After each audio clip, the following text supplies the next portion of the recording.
And climate change and increased human activity may be increasing the number of lightning flashes across the Sahara, Somalia, Kenya and southeastern Africa. And this is according to a study published in the Geophysical Research Letters by the University of Leeds and the UK Met Office. In Kenya, the western part of the country has seen increased activity for decades, with many people losing loved ones, cattle and property. Well, Leila Mohammed examines how those families are coping and how science is helping them weather the storms season by season. The Lake Victoria Basin of East Africa is home to over 30 million people, over 200,000 of whom are employed in fishing or transportation on the lake. Millions more in the expansive region rely on agriculture and livestock farming as an economic activity. Much of Trans Nzoia County is considered the country's breadbasket due to bountiful harvests occasioned by sufficient rainfall for at least 2 seasons in the year. But when the heavens open up to enrich the soil with much needed water and minerals, on some occasions, heavy rains are accompanied by lightning. Scientists now say that approximately 3,000 to 5,000 individuals are killed by thunderstorms yearly, primarily by outflow winds and resulting in large waves. When the ground is heated, hot air becomes less dense and it moves up. As it moves up, it condenses and forms clouds. As this particular hot air moves up and condenses to form clouds, it is positively dominated. While the negative,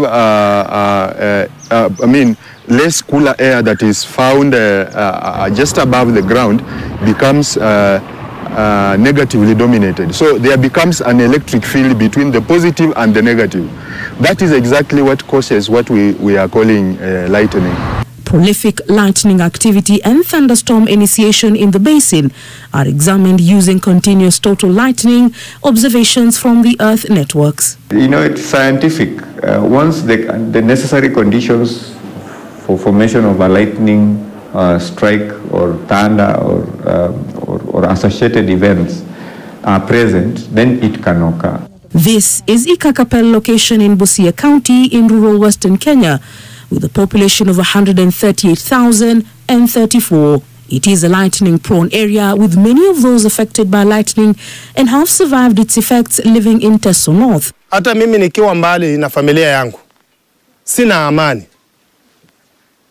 Sababu unaweza kustukia kwamba labda unaweza poteza familia, kwa sababu vitu za kushika radi hatuna. Asbende village in Kakapel hosts one of the homes affected where lightning struck 2 children. Margaret Atenge is busy with household chores when we visit.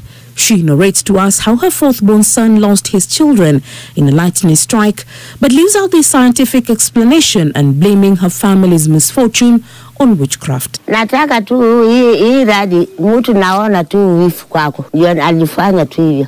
Kutumia wewe kuua. Naona ubaya kwako kabisa. Ataki wewe. Naona kwa mabama sangu hii kijana wangu tu pekee ndiye alisaa wasichana wangapi? Wambili hawa. Kila kijana msichana moja. According to scientific journals, lightning is not only spectacular, it is dangerous. About 2,000 people are killed worldwide by lightning each year. Sasa tulisikia mtoto akilia. Baadaye sauti ya mama ikitokesea. Kumbe mama amechapwa na radi upande yote, amechomeka mgongo, sasa hata hawezi akaamuka. Sasa tulipofika amejifuruta, amefika nje. Sasa anaitana. Mkuje munisaidie, watu wangu wote wamekufa. While strikes can cause cardiac arrest and severe burns, with 9 out of every 10 people surviving the impact, for some like the families across the western Kenya area, death is the final result. Kufika hapa, tukapata watoto wako wote kwa nyumba. Sasa mama yake ndio anasunguka hapa nje, anatamba kwa magoti. Hana nguvu hata ya kufanya nini? Kuamuka kuitana. Na baba analala tu kwa nyumba na watoto. Tukasafiri mpaka wapi? Hospitali. Kufika huku hakuna mtu mwenye ako hai. Kilometers away from Atenge's home, we meet Queen Okadapo, a 46-year-old woman, a lightning survivor in Teso North.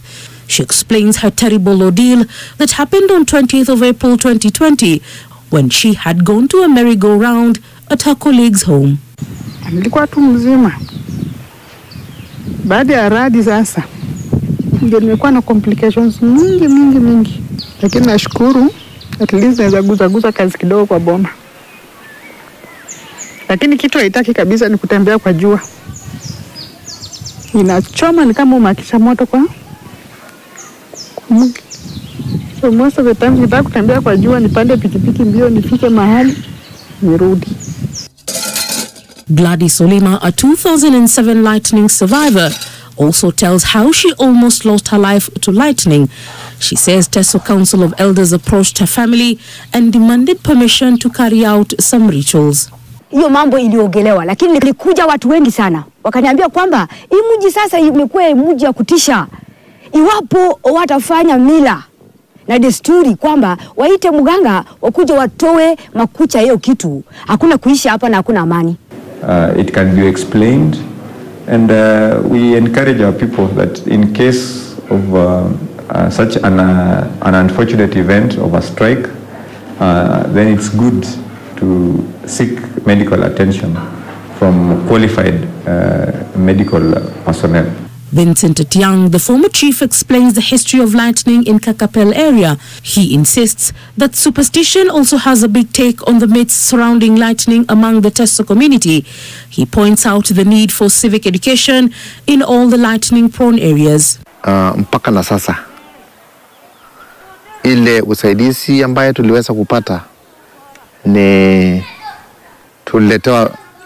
tuletewa lightning arrestor moja tu, ambaye ndio hiyo iko katika primary school, and personally I feel it is not enough, kwa sababu kisa charadi hapa visa charadi ziko nyingi. Ukiangalia sehemu hiyo ya Kakapel ni kama line yake iko hapo, kwa sababu from the school kuna areas zingine 4 ambazo zimewahi kugongwa na hizo na hiyo radi na watu wameweza kuumizwa. Policymakers have been urged to consider planning appropriately for vulnerable communities such as sectors with large numbers of people working outdoors. Angeweza kuja kutujengea hospitali hapa hivi karibu Kakapel. Sasa hii area tunaomba serikali tusaidie kutuletee ile vifaa ya kukinga hii mambo ya mvua. The most vulnerable structures are likely to be those built without wiring or plumbing that would otherwise ground lightning during a strike. The government should be able to enlighten the local communities to enhance infrastructure concerning lightning arresters, and also just inform them that they don't need to be able to shelter probably under trees. John Wanjala, an expert in environmental physics, gives the scientific overview of lightning and alludes lightning to the nature of topography in the lightning-prone zones. At this particular point, scientists are looking for ways in which they can be able to convert high voltage energy that happens at a very short period of time to a low voltage electric energy to be used by consumers. According to scientists, areas that experience such high voltage need more lightning arresters. Leila Mohammed, NTV.